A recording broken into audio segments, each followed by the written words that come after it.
Hi guys, have you ever tried to drop tune a guitar with a floating tremolo? On this guitar I've tuned the low E string to D, and this is how a major D chord sounds now.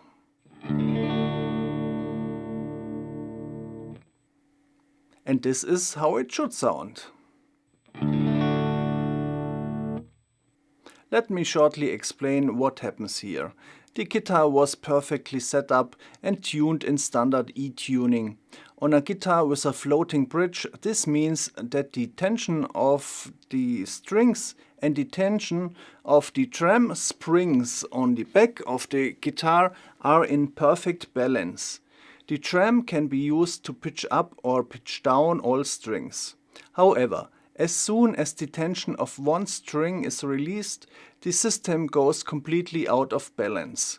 In this case, this means if the low E string tension is released because of the lower tuning, the springs on the back get the upper hand and all other strings get a slightly higher tension depending on their own tension.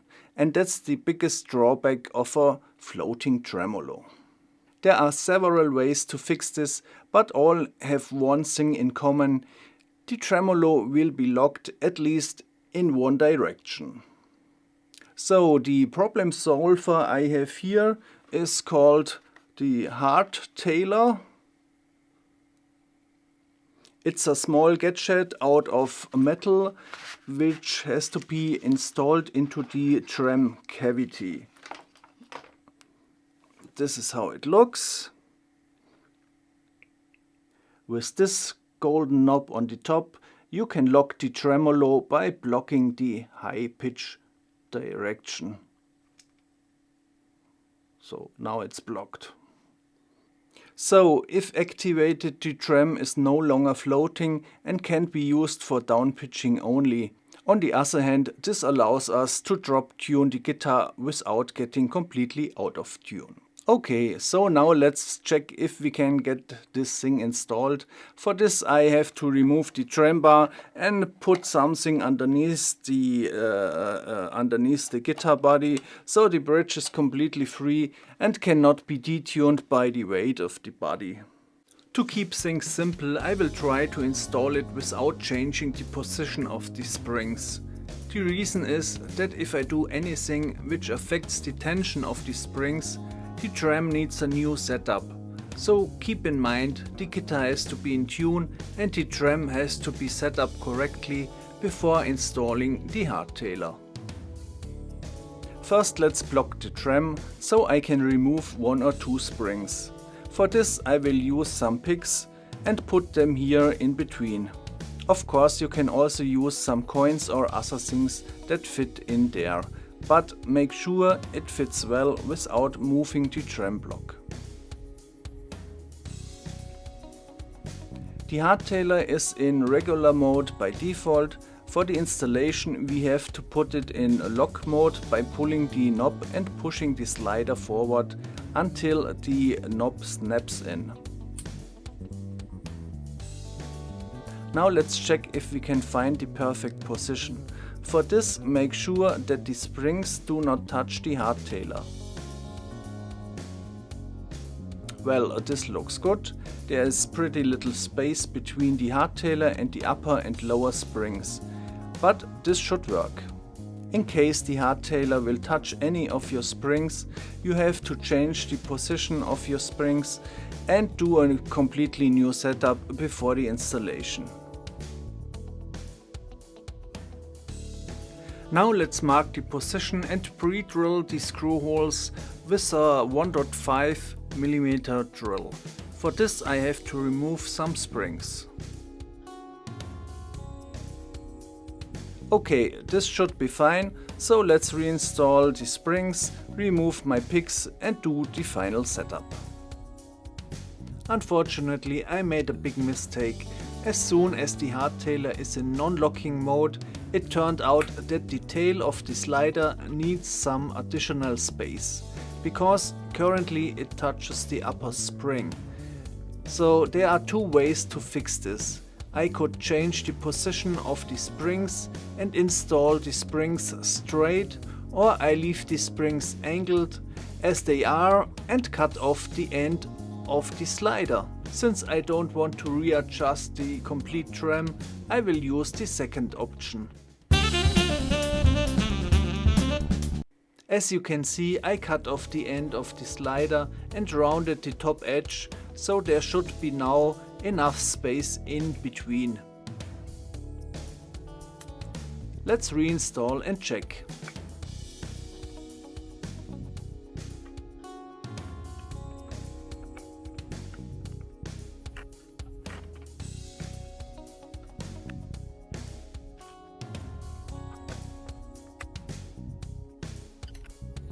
Yes, that's great.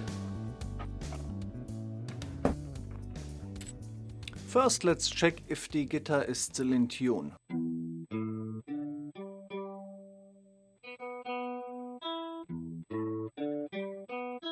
Okay, that's great. Now let's activate the locking mode and drop tune the E string to D.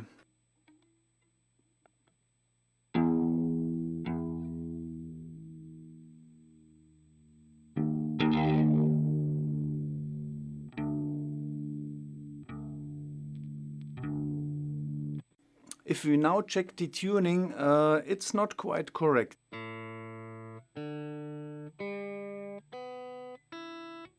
This means we have to retune all strings together by using the golden brass screw of the Hardtailer with an Allen key until the tuning is correct. Here.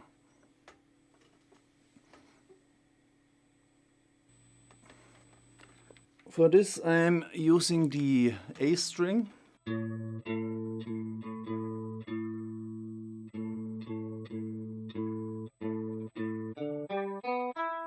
Slightly too high.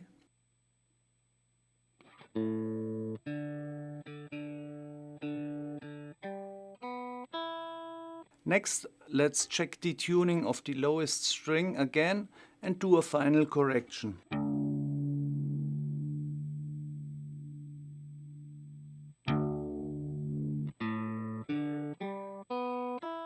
That's it. Let's do a final test. For this we engage the regular floating mode and tune back to standard E.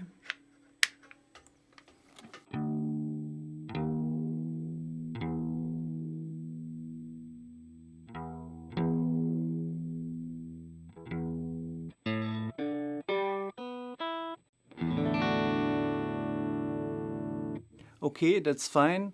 And if I engage the locking mode now, I should be able to drop tune to low E, the low E to D without getting completely out of tune.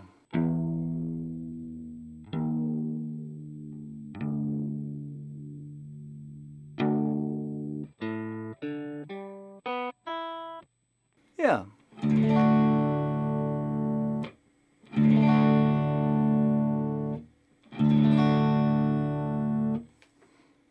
This is how it should sound.